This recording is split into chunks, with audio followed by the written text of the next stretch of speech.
सब कुछ लुटा के होश में आए तो क्या हुआ। अब बर्बाद तो मणिपुर में कर ही दिया उन्होंने। सही टाइम पर कांग्रेस पार्टी जब उनको हटाने के लिए कह रही थी तो हटाया तो नहीं।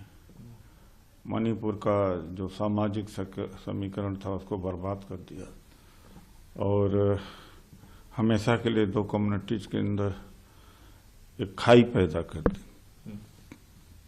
वैसे भी इलीगल सरकार थी और चलना नहीं चाहिए था और इलीगली चलाया गया।